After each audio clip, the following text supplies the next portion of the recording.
Hey guys, it's Matt Scott here and I've got another very exciting tutorial for you. Today I'm going to be talking about this special number here, a 4K, but what I want to cover as quickly as possible is a complete 4K workflow from ingest to edit, processing, color correction, finishing, and exporting to a deliverable.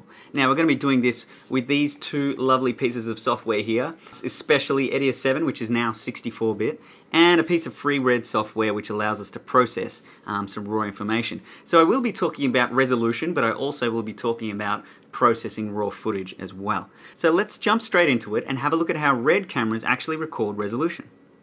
If we take a look at this image, you can see in the green square we have an image I recorded at 4096 by 2160, which is 4K. Now 4K is a hell of a lot bigger than 1080p. 1080p is slightly smaller than this red image in the middle. Now it's great to compare sizes with this diagram, but it's also very useful to know that the RED camera, when changing resolutions, doesn't actually shrink an image down to fit a new resolution, it just crops the sensor. Now there are some pitfalls with this. I mean, when you crop a sensor, you obviously get a lens crop. So for example, when you're shooting 2K, you're actually cropping in at 3.25 times your focal length. In other words, a 50mm lens almost becomes a 150mm lens. When you look at this at 100%, and granted I did shoot this with a very sharp lens and I was stopped down to f8, 100mm macro this was, we get some beautiful detail at 4K. But what's better than that is when you subsample a higher resolution image down to a smaller resolution. And this is exactly how other cameras work. We're also going to be looking at how subsampling can help in post and why it's always important to shoot at the highest possible resolution. Now let's just quickly compare. I mean, it's quite obvious to see the resolution differences here, but let's just quickly compare 4K to one of the highest resolutions we can currently watch in our homes right now, which is Blu-ray. Here's a screen grab from one of my favorite recent Blu-ray films, shot on RED of course, and you can really see the massive difference between this shot that I shot with my camera and a Hollywood feature film. It's 4 times smaller, and then even then it's been cropped top and bottom to be even smaller. But let's have a quick look at 100% and see the beautiful detail in this girl's hair and the beautiful detail that the RED camera actually captures. Now some of that detail is actually perceived detail, and it's an advantage of what's called subsampling, like I mentioned before. Now let's have a look at what I mean by subsampling. So I'll just quickly turn this off, and if we shift this to the side, I'm going to have a look at our 4K image, and I'm going to resize it myself. So 4K at 100% looks like that.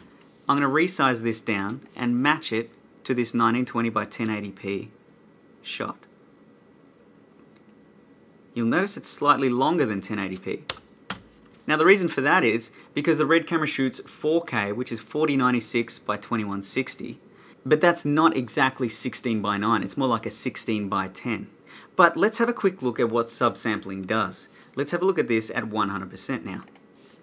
Look how amazing this detail is. We have beautiful detail in the hair, and it's much nicer and much sharper than when we looked at 4K at 100%. This method of resizing or shrinking or subsampling has many benefits. One of them being is what we just saw now, which is perceived sharpness and detail. Another one is it actually shrinks the noise pattern. So if we do have noise in our shadows or we have a noisy image due to high ISO, it actually shrinks that noise pattern down, so then we have perceivably less noise as well. Now other high-end cameras work slightly different to the RED in that they actually do this subsampling in camera. Now the pitfall is you miss out on resolution, so you only end up with a 2K shot. But the beauties are like what we see here. But isn't it interesting to see the difference between 4K and 1080p? Now remember, this has shrunk even more if we place this on this image, and we just cut out even more of our image to match what a Hollywood deliverable is. Look how much we're actually discarding of the image. So that's just a quick crash course on crop factors, how the RED works in terms of resolution, and what subsampling can do. Now this is great because I always shoot in the highest resolution possible. If I could shoot in 6K, I would, because I know that when I shrink it down, even to 4K, I'm going to get a much nicer image than if I did shoot at 4K originally. So why on earth would I be harping on about the benefits of subsampling when we're doing a 4K workflow? I mean, obviously, if we're starting with 4K, we're going to end with 4K, so there will be no subsampling. But what I want to demonstrate is how we can still maintain maximum quality the whole way through using EDIUS 7 and RED-Cine-X. RED cameras record to their own proprietary media. Here is a RED mag. It's like an SSD drive. This is a 64 gig SSD, and it's $725. Quite expensive. And then we have our RED station reader, which is basically just a card reader for those RED mags. Now these are eSATA or USB 3, and if you're in the field, generally speaking, you'll be transferring footage with a laptop, right? Well, my laptop didn't have USB 3, and transfer speeds are crucial. Check out eBay, go there, type USB 3 express card, $20 gives you 2 USB 3 ports and completely transform your laptop. So get on that. I thought it was a great way to transform my little station. And the other thing to think about is compression ratios. Now the beauty of RED is it's actually not uncompressed. Shooting to an uncompressed format to me is a little bit ridiculous because basically uncompressed, yes, it contains the most information possible, but it's so ridiculously huge, which can be quite difficult to manage, but let's not forget storage space. Now, RED has created their own compression called RED code compression, and it's packed in a .r3d file. But if you go to red.com/tools, you'll find a whole bunch of useful tools, and one of them is this. So all you do is you type in your resolution, 4K. I'm going to record 6:1, which is the lowest the Scarlett can record at 4K. I'm going to record a frame rate of 24 frames per second, and I've got a 64 gig card. And if I press calculate, it tells me that each video file records 46 megabytes per second. At those settings. That's quite high, but it's actually much lower than uncompressed. And it's also going to give us an average of 24 minutes for that 64 gig card. So that's a really useful tool, and it gives you an idea of how big, but not necessarily big compared to uncompressed, RED footage is. There's another really useful tool at redtools.com, and that's the crop factor guide. So here we can say we're shooting at 4K and we've got a 100mm lens. What is the crop factor? So here is a full frame 35mm still frame, and at 4K on the RED with a 100mm lens, it's not actually going to cover that full frame. You're going to get quite a severe crop. And like I was saying earlier, the lower you drop your resolution, the larger the crop factor. I mean, look how ridiculous we're zoomed in here with a 100mm lens that should fill this whole frame, but at 2K we only see this small portion here. Now, like I said, there are pitfalls and benefits to having that crop factor. Obviously, we have a 324mm equivalent lens here at 2K, but like I was talking about earlier, I find it better to shoot at full resolution all the time and subsample down to that size. Obviously, benefits of shooting smaller crop factors with RED is your frame rate is able to go up. For example, 2K on a Scarlett allows me to shoot at 60 frames per second. So enough about RED cameras and enough about drag and drooling dream cameras. Let's have a look at the other major benefit of shooting with a camera like this, and that's the fact that we get to shoot RAW. But while you're here, just go straight to the support section and let's just quickly download RED-Cine-X. So if we scroll down here to the right to software, release version 17.5, click I have read terms and conditions and download. RED-Cine-X is free software that allows RED users to manipulate RAW footage. The whole reason I bought my RED camera was because it shot RAW. Yes, I was attracted to 4K, but really, I wanted to be able to manipulate my images to the highest possible grade, and I knew from the stills background that I have that having RAW was absolutely essential to do that. Recording in RAW format allows us to process our images with extreme flexibility and such a huge range of data. RED-Cine-X is like Lightroom for video, and basically it's a software that comes free with a RED camera and allows you to process the footage in a 16-bit color space and allows you to manipulate things like curves, saturation, contrast, sharpness, white balance, even ISO. And these things we can do after we press record. Now the beauty of this is something you cannot achieve with other higher end cameras that do shoot to compressed formats. The RAW format is really a truly amazing feat, and the exciting thing is EDIUS 7 now has seamless integration with this workflow. Some other interesting things about shooting RAW is that the camera itself does apply a look. These two things, the color space and the gamma space, refer to how the image is processed on its original arrival. Now, if we use the camera default settings, which are RED Gamma 3, the default settings give us a much more pleasing looking image straight out of the box. But you definitely have more flexibility and more control using something like red-log film, which saves highlights and recovers shadow detail. It does mean more work is required, but it also means you can get a much nicer image, and you have a lot more control over what parts of the image are exposed. With 16 bits of information per channel, we can really start pushing things in directions never possible with lower-end cameras that record to, say, H.264 or compressed formats like that. RAW allows us to change day to night.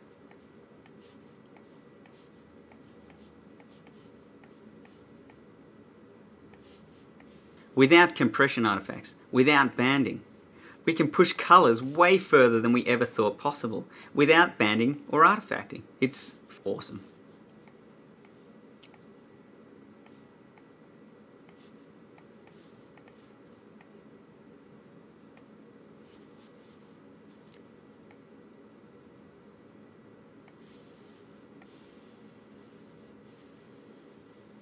So how do we integrate this into a 4K workflow? Well, let's go ahead and have a look at that now. Okay, so assuming you've just been out on a shoot and you've got a whole hard drive full of files, the first thing you want to do is not actually copy those files across. Maybe actually get them start copying, because it does take a while. But the first thing you want to do is create a folder structure. Now I'm going to call this 4K RED workflow, and here is the beginning of my folder structure. Inside of that folder I'm going to create a whole series of folders. Now I've actually created them earlier, and I use this as my own template, and I urge you to go ahead and build your own folder structure that suits you. So for me, I have sequences which hold my timelines, footage, audio, stills, titles, bits, renders, and some AAF stuff for DaVinci. But the point is that I have a structure that fits every single project. So now I'm ready to actually copy my footage into, guess what? The footage folder. Now you'll notice every single one of my folders has an MTS Films logo in it. Now, for EDIUS to recognize and bring in a folder automatically, you actually have to have something in it. So an empty folder like this one will not import. It's just something to keep in mind, and you can keep anything you like in there. I just keep a very low file size image in there for every folder, and then it automatically will import this stuff. So yeah, the next step is to copy the footage from your Red Mag into this folder. Once you finish copying, then we jump straight over to EDIUS 7. Now EDIUS 7 has been updated dramatically. It's now fully 64 bits, so it utilizes all of the cores on your CPU, had more access to memory, and basically just runs quicker. But it also opens up more possibilities for EDIUS and gives it a greater scope for future updates. So once you're inside EDIUS, just click on New Project. We're going to start a new project today. And there will be some presets here. However, I'm going to create my own. So we have one here called 4K Full. Although you may not have one of those, it doesn't matter. Just click on any one of the presets available. Before we do that, let's name our project, and we'll call it 4K Raw or 4K Workflow. Now, there's a create folder within project, so that's going to create an extra folder within those default folder structures that I had, and that's all fine. But the important one here is to remember to click Customize. Let's press OK. If we open the Advanced tab, now we have access to everything we need to know about our project. The two most important ones being frame size and frame rate. Now, especially the frame rate, you have to make sure that you get your frame rate correct at the very beginning, because you can't change the frame rate later on. Everything else we can change, but the frame rate must be consistent. Now, all the footage that I'll be showing you today was shot at 23.98, so we'll leave it at 23.98. Now, the frame size is 4096 by 2160, so it supports full 4K resolution. Now, there's a little bit of confusion about what the difference between Ultra HD and 4K is. Well, 4K is literally 4096 by 2160. Ultra HD is 4 times 1920 by 1080. And what do I mean by that? Well, let's just quickly grab the old calculator out. And if we go 1920 times 2, we get 3840 width. If we go 1080 times 2, we get 2160. So Ultra HD is 4 times 4 actual screens of 1920 by 1080. 4096 by 2160 is slightly wider, like you saw in that resolution example at the beginning. We are going to stick with the maximum resolution, however, and we'll just quickly go through some of these other settings. So, video channels. Do we need to have alpha channels in this project? No, we don't particularly, but we can always change that later on. The video quantization bitrate. Most video cameras record in an 8-bit color space. RED records at 16-bit. So the highest bit depth your editor will accept is definitely the one you want to choose. Fortunately, EDIUS supports full 10 bits per YUV channel. The pull down type we can just leave. Stereoscopic editing, I'll leave that to the 3D guy, but basically we can have full 3D support in EDIUS. The sample rate of the audio, we can leave that to 48. Audio channels 2. Quantization bitrate for audio is 24-bit. Now this part is also important over here, the track default. So by default I can say I want this project to have 4 video tracks. I don't want to use any video audio tracks. I don't want any title tracks, and I'm going to have 2 audio tracks. Now we can always change this later on, but I just like to start my project like this. Now the rendering format is also important. Grass Valley has their amazing award-winning HQX 10-bit video codec, which is comparable to ProRes or DNx HD, for example. The fact that we can choose a resampling method is something that's quite new to video editing. And we can choose Lancos 3 High Quality, which is the best resampling method for upscaling or downscaling your footage. So let's go ahead and press OK. Okay, so now we're in our project. All we need to do is right-click on the root folder of the bin and choose Open Folder. And then we simply navigate to where we created that folder structure and copied our footage. And in this case, I'm going to use a different one, but it does have the same folder structure. And I'm going to press OK. You'll see that RED footage actually imports very quickly, which is fantastic. The biggest problem though is that RED footage, when you press record on a RED camera, it actually records each clip to a separate folder. Now this can be quite annoying, especially when you want to see all of your footage at once. So luckily EDIUS has some great feature sets that allow us to manage our media. If we just click on that footage folder, right click and go search, or we could just press Ctrl F. All we need to do then is change the category to clip type, and video is already selected up the top. We just go add, press close, and now we have this search results folder with every single shot from the RED camera in there. Now that we have our RED footage in our bin and we're ready to start editing, it's a good idea to just save your project. So I'm going to press Ctrl S for save. Now next up I'm going to go to settings, system settings, and we're going to have a quick look at how RED works within EDIUS. If we click on the importer exporter section and go down to RED, this is where we can change the preview quality of RED.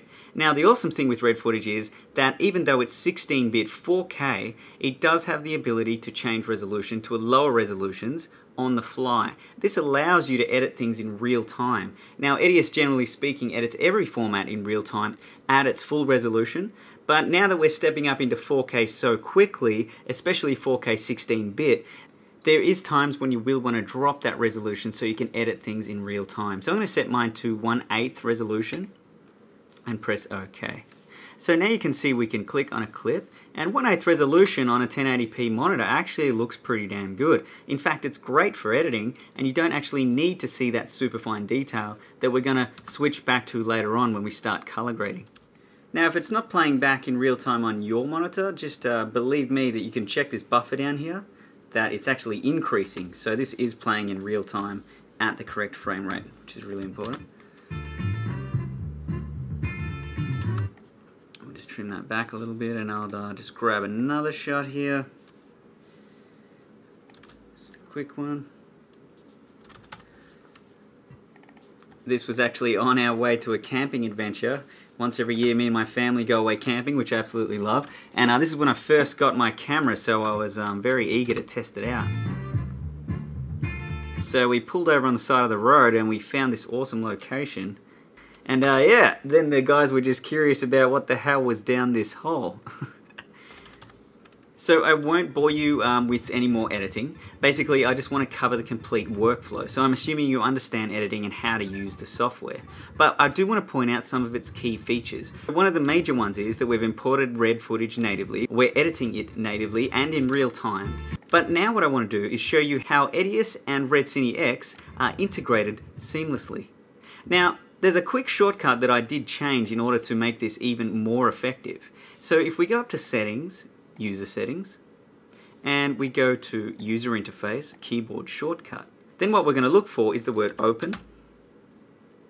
And you'll see one here called Open the Original File of a Clip. I've changed the shortcut here to Control G. So all you need to do is click Assign, press Control G, or whatever shortcut you like, and then press Close and OK. Now I've chosen the letter G because I'm associating this shortcut in my brain with the word grade. Because now what we're going to do is grade this footage. So if I click on this clip and press Ctrl G, watch what magically happens. In about 3 seconds, RED-Cine-X pops up. We can change things like ISO, white balance, and things like that. Let me just apply a quick grade to this shot. I'm just going to add some contrast. It's really interesting to see how much detail you've actually captured in a raw 16-bit file. Now unfortunately this was the first time that I'd shot with RED, so I was shooting at 320 ISO, which was limiting my dynamic range, but you still get a massive amount of detail there compared to what we saw earlier. Now I'm also going to up the saturation some, and I'm going to warm it up a little bit. Now if I go up here and just compare to the way it was shot on camera, you can see I've made quite a drastic difference there. Now this is the cool part. I just click on this once, press Alt-Tab to flick back to EDIUS, and check it out. The changes have instantly come across, and in real time I'm still editing even with those color corrections applied. So what about this next shot? Click on it, press Ctrl G for grade, and Alt-Tab back to RED-Cine-X, and here we are at that clip. So when you're matching clips together, it can be quite tedious to have to do that by eye, like so, or just remembering how I graded that last shot. So ideally what you would want to do is save a grade. So what I'm going to do now is exactly that. Just add some contrast to this shot, add some saturation, and what I'm going to do is go up to this name looks preset and just press the plus button, and then you'll see hidden under here is look 1. If I double click on that, I can now call it EDIUS grade ref. So now when I open up my next clip, I'll be able to drop that exact shot on. But once again, if we just click on this once, press Alt-Tab, the effects come straight across, and once again, we're editing in real time. Next shot, Ctrl G. Go back to RED-Cine-X, throw EDIUS grade ref on, click on it once, press Alt-Tab, comes straight across. Now this shot obviously is a little bit less exposed, so I need to adjust the grade a little bit. So if I just flick back to RED-Cine-X here, and I'll just play with that curve and take a little bit midtones, bring them up a little bit. And once again, click on the screen, Alt-Tab, instantly comes across. This is such a powerful and efficient workflow. But what's so awesome about it is that we're processing our film, in inverted commas, in a 16-bit environment in its full raw state. Then we're allowing EDIUS to access that information and have it displayed on the timeline in a 10-bit space. So now what we can do is use EDIUS's finer tools to do a fine color grade. Although RED-Cine-X is really designed to process raw footage, it's not exactly a fine color grading suite that allows you to choose secondaries, create masks, etc. But what EDIUS allows you to do is exactly that. So not only is it a powerful NLE 4K real-time editor, but it's also a high-end color correction suite. Okay, so I'll drop this clip down on my timeline, click on it once, press Ctrl G, and then just have a look at how to create that base grade in RED-Cine-X. So I've got my gamma space set to red log film to enable maximum highlight protection and shadow detail retention. So now I'm going to crush those values back out again, but at least I have the control to do so. Add some contrast in here. And something like that, maybe a little less. And I'm also going to add some blue to the shadows, just to cool it off a little bit. And that's looking pretty good. I'll also up the sharpness to 2. So now if I press Alt-Tab, those settings come across directly into EDIUS, which is fantastic. So I'm going to press 1. I've set this up as a keyboard shortcut. I can also go View, Single or Dual mode. So I've just set that to 1 to have a single mode, and just reiterating that I do have my red import settings set to half resolution, because I am doing some fine color correction work now. So what do I want to do to manipulate this image further? I have processed it somewhat in RED-Cine-X, but now I want to really take the viewer and get them to focus on certain parts of the image and really, do a fine color grade on here. I might just duck back into RED-Cine. The settings just aren't looking right. Too much of a highlight on her face. That's a bit better. And just maybe the whole image should be toned down a little bit. That's looking better there. And now what I'm going to do is use a mask tool, so I'll go to Effect and drag a mask on here.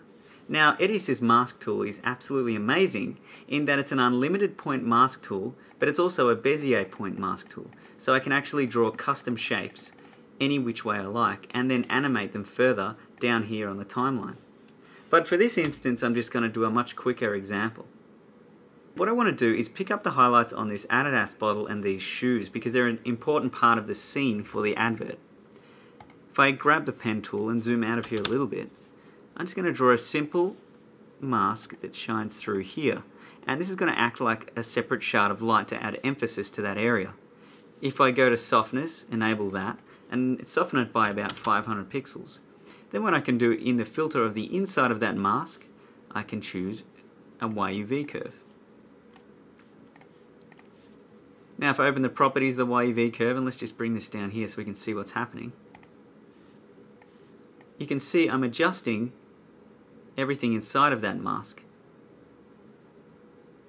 So I'm just going to increase the light. Just to help emphasize that area. And I'm also just going to crush the blacks a little bit to make the contrast really pop. So if you look at before and after,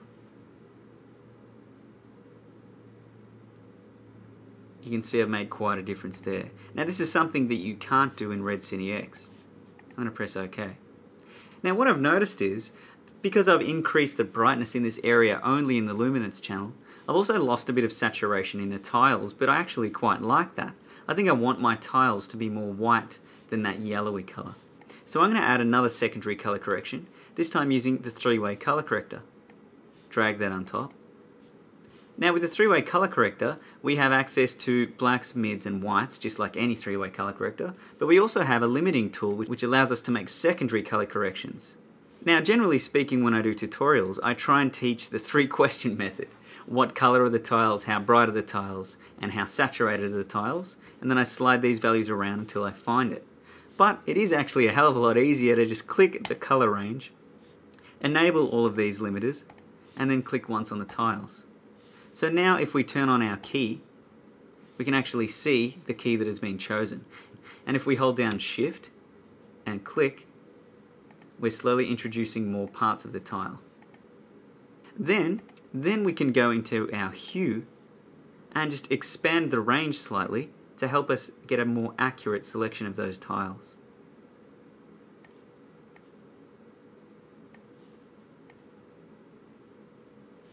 We can also increase luminance to make sure the highest, brightest parts are selected, and also soften the edge of the shadow area until we start introducing other parts of that colour. Now that's looking pretty good as a rough guide for now, so I'm going to turn my key off, and I want to push a slight amount of blue into those highlights. So now my tiles match either side, and they look a lot cleaner when they're white instead of yellow. So I'm going to press OK. Next, my goal here is for the viewer to look straight at our hero, and I feel like she's a little bit out of focus, but now I want to add some emphasis and try and sharpen up just that section of the clip. So again, I'm going to go Effect, go down to Mask, double click on the mask properties, and just draw a rough oval around her and the two products to her left. Now what I can do is soften that mask by about 450 pixels, and on the inside of the mask I'm going to add a sharpness filter. I'm going to increase sharpness all the way up to 25. Now when working in 4K, I found that 25 is an acceptable amount of sharpness to add, depending on the shot of course. On the outside of that filter, however, I'm going to add the opposite of sharpness. So here we have a mask with sharpness inside of it that's been blurred by 450 pixels. Remember, in 4K, 450 pixels ain't all that much, just to keep that in mind. So I might actually increase that to 800 pixels. On the outside of the filter, I'm going to enable that. And now I'm going to add the opposite of sharpness, which is blur. But EDIUS 7 has this beautiful new Gaussian Blur, or Gaussian Blur, depending on how you pronounce it. The Gaussian Blur, the way I like to pronounce it, is so much better than the previous blur. So not only is it a 10-bit blur, but it also allows us to modify the blur both horizontally and vertically. But in this case, I'm just going to leave them locked and put that on 1%. Now you'll notice it's still a little overpowering, this blur. It's still a little too strong, even at 1%. But now we have the option, and what we can do then is drop the strength of the filter, the opacity of the filter, by 50%. So now we still have a blur, but it's only shining through at 50% of its maximum blur. So let's press OK. So I'm slowly getting there. Now I just feel like her jacket needs a little bit of enhancement. So once again, I'm going to go and create a qualifier. Three-way color corrector, drop that on. And once again, I'm going to use the auto color range picker, turn on my limitation tools, and enable a key. And now if I just click on her jacket, it's already selected quite a good key. So now all I have to do is just expand the range of that color. And also the luminance values of that color. Being careful not to select too much of her face, because her face does contain some similar colors.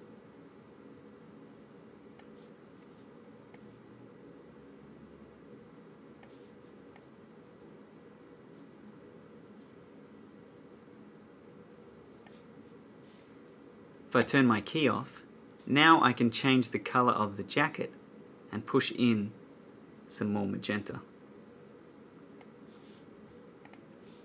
So we have some pretty advanced yet quite simple to use color correction facilities within EDIUS, which allows us to take advantage of both the raw properties of the file and add all the extra fine tuning in EDIUS. And just before I finish up, I will quickly add one more mask. Just that top right hand corner is a little bit too bright for my liking.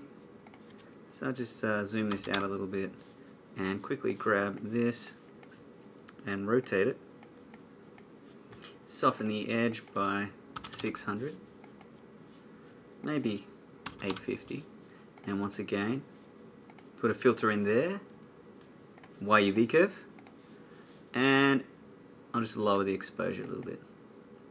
That's looking much better. Alright, so now you can see the benefits of shooting RAW, editing in RAW, and being able to develop your footage in RAW while adding further color corrections later with EDIUS's powerful tools. Now, I spent a number of hours trying to figure out the best way to send something out of EDIUS in 4K in a deliverable format.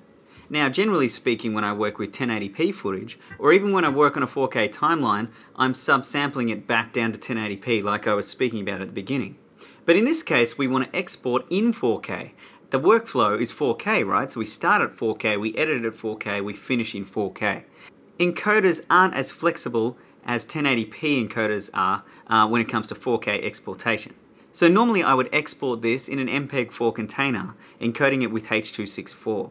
So let me just show you the workflow that I would use for a 1080p export, but then I'll show you why it doesn't work and show you some workarounds to get a 4K export. Lots of people ask me, what is the best way to get 1080p to look fantastic but not be too big in file size?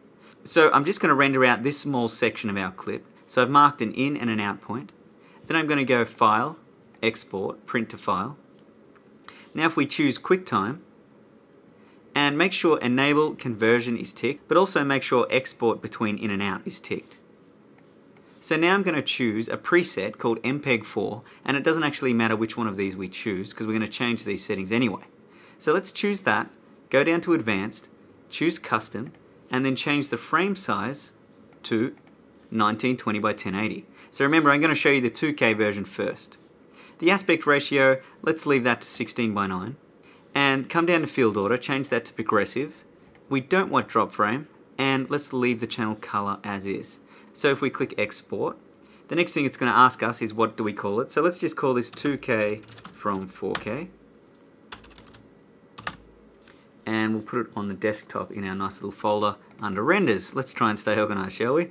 The save type is MPEG-4, but we still need to set some things up. So let's go into the settings of MPEG-4. Now, under video, we need to make sure that the video format is H.264. We have a container ending in file extension .mp4, but inside of the container, the compression is being done by H.264. Now the data rate is important. Now something to think about when encoding your own videos is, most Blu-ray, Hollywood Blu-ray discs are encoded with H.264 between 20,000 and 30,000 megabits per second. So if we choose something like 20,000, that's going to be pretty damn good, isn't it? And our image size, we need to change that to match the frame size we chose a second ago. Frames per second, we need to match our project, 23.98. Now 23.98 isn't here, so we need to click on Custom and type that ourselves. And for keyframes, let's just change that to automatic. For video options, this one's very important. Make sure you choose best quality multiple pass and press OK. Okay, we're almost done. Next thing I would do is go to audio and change the encoder quality to best. Finally, press OK and press save. Now there's one thing you're going to realize and notice with RED very, very quickly. Unless you have a RED Rocket card installed, which cost, I think, the last time I checked was over $5,000, but I think they've come down in price now. Without hardware performance, you're looking anywhere between 20 and 30 times real-time render times. After all that workflow, you still need to consider the render times of RED. Now this is the same regardless of what software you use, but it comes down to, if you want to render in the highest possible quality, then you need to wait that long unless you want to spend the money on a RED Rocket card. But what if you want to create a 4K export? Now if you try and run along those same lines using H.264, you're going to get a compressor error. It's the same in EDIUS and it's the same in RED-Cine-X. It's telling us that the current version of H.264 does not support 4K resolutions. So what does? So if we go to File, Export, Print to File, again click on QuickTime, but this time just leave it set on the exporter as QuickTime. Make sure export between in and out is checked and make sure enable conversion is checked. Next up we'll go Export and we'll go to Settings. Now under Settings of the compressor, at the moment it's defaulted to H.264, and even if you change the frame size in this to be 4K, you will get an error and it won't encode. So what do? There's an option in here that Joey Coleman, thanks mate, suggested to me, and it's Photo JPEG. It does allow us to export a 4K compressed file. So let's have a look at how to use it. Now if we set this to medium, you're going to get a very, very high quality 4K deliverable. Now obviously you can set that much higher, but then your data rate is going to be through the roof and you may as well deliver in an editing format. We want to deliver in something that can be transported and copied and uploaded in a moderate amount of time. Now my experiments between low and medium give the results that medium is around 15 megabits per second, comparable to H.264, where low is closer to say 13 megabits, 10 megabits per second. Now if we leave it on low and we press OK, then we need to go to the size. Change the compressor native to custom, and if we go 4096 by 2160 and we press OK, now once again this is going to take a very long time. Now I did run into a problem with this Photo JPEG method. So even though we can get 4K export out of EDIUS, there seems to be some sort of gamma shift with that conversion that I can't fix within the settings. So there's the original, and there's my new 4K output. So how do we get around that? So basically what we need to do is lift the gamma before it gets sent out. So if we go to the effects, go to YUV curve, and drop that on.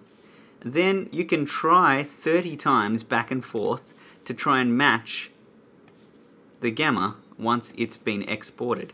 Now I did that for you. So I've created one here, which is gamma shift fix, and I just drop that on.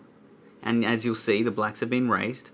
So now when I export this, same settings.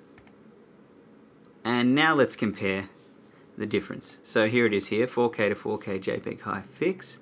And what I'm going to do is remove that filter that I placed on there to fix the problem. And then if we grab the layouter tool and I grab my cropping mark, what I can do is, as you can see here, as I slide across this dark area, revealing the new render, there are no gamma shifts anymore. So the colors aren't perfect, but this curve that I've created is a massive difference, and it's very, very close to the original timeline. Now this curve that I've fixed, this gamma shift thing, I'm going to put this in the download section of my blog so you guys can download it and apply it to your footage. So just quickly pimp my blog. If you go to www.mathscotvisuals.com, and if you go up to the top right hand corner, we have a download section. Don't forget to check out my free 4K film grain, which is pretty damn awesome, and there's a complete tutorial that comes with that. But yeah, in the download section I'll also have that fixer YUV curve as well. I'll also upload this preset, which is very useful too. It's called a mega mask, or that's what I've called it anyway. And a mega mask basically has a mask, and inside of the mask it has two lots of combined filters within the inside of the mask and the outside of the mask. It's pre-softened on the edge, and basically it's useful because it saves you time, because when you open the combined filters, it's basically got everything you will need on the inside of a mask and everything you need on the outside of the mask pre-set in there, ready to go. So I find that saves me a lot of time, and hopefully it'll save you guys time as well. So that pretty much wraps up the workflow tutorial.